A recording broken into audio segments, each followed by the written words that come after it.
So, I want to talk about why dogs can't be distracted by treats or toys or anything else that you might have when you're trying to work with a reactive dog. So, let's think about what reactive behavior actually is. So, it is not responsive behavior. Responsive behavior is a calculated, proper response to a situation. So, let's imagine that your dog is having problems with other dogs. If a dog runs into your dog's space and annoys them, and your dog tells them to go away, and the other dog ignores that, and then your dog then ends up snapping at them or biting or showing some kind of aggression or any kind of behavior like that, avoidance behaviors, whatever it is, that is responsive behavior. A situation has occurred, your dog has tried to change it and it didn't work, and now they've become, aggressive or whatever.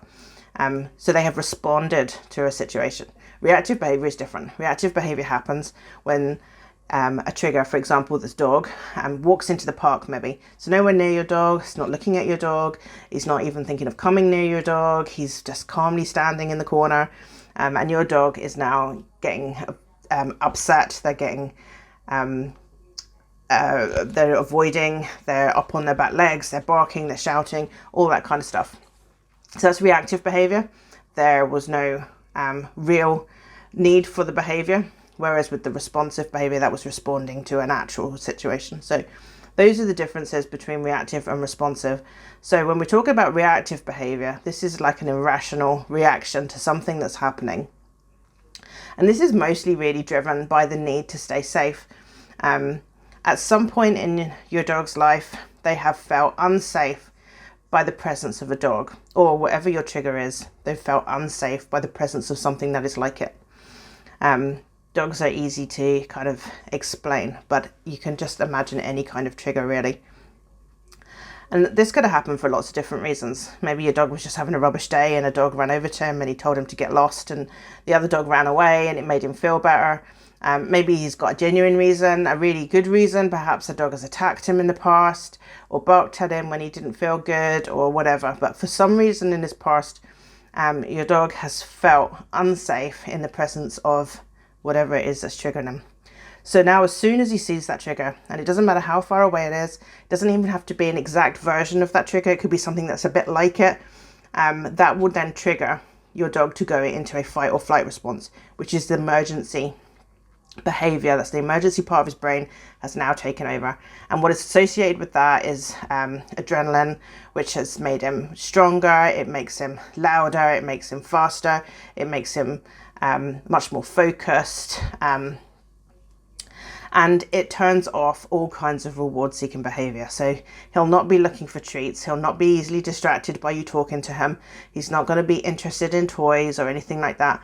This behavior in this emergency zone is all about survival. This is the fight or flight is there to keep him alive. It's to help him hunt better and fight better and run away better. So whenever he comes out of this mode, he's really just thinking, did I survive very well? And if he comes out of it unscathed, which of course he probably will, you're also not injured, nobody got hurt, nobody died. So that behavior gets a massive tick, and it means that it will be repeated again and again because it worked, it achieved its goal. Your goal is different from your dog's goal. So he sees his trigger, the emergency system is triggered, and he goes into this big defensive behavior. He's trying to run around, get caught up in the lead, he's going in circles, he's big, he's loud. All of those things are there just to keep him safe. So reactive behavior is all about safety. So now imagine that you're in a situation where you feel so threatened that you need to actually defend your own safety, that you feel like you're in real danger. Imagine how many treats would it take to get you to snap out of that fear. I don't know what your fear might be. It could be a room full of spiders. It could be a rickety bridge. It could be stairs with gaps in them.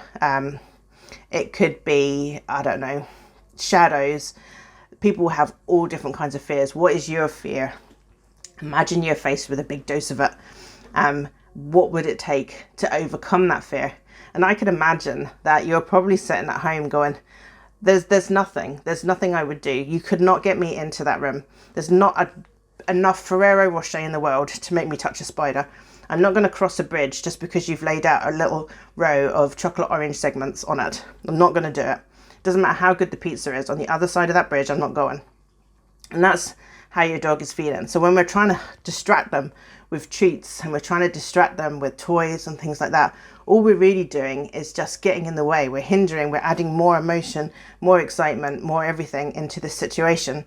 When really what we need to do is just to let him come out of this and then make a plan for next time, because the real way to solve reactive behaviour is to not let him get into that state in the first place. It's to find a way of letting him experience his trigger, but not in such a way that it makes him go into emergency mode.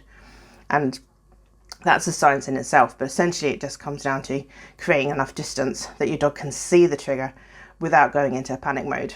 But for now, that's really my message of today, is that you can't distract a reactive dog with food or toys or anything like that, because that's like me offering you a chocolate orange terror thing to go and do something that's scary for you.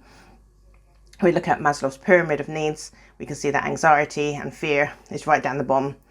It's really a very primal and important need, and unless your dog is actually starving, then food is never ever going to trump those needs.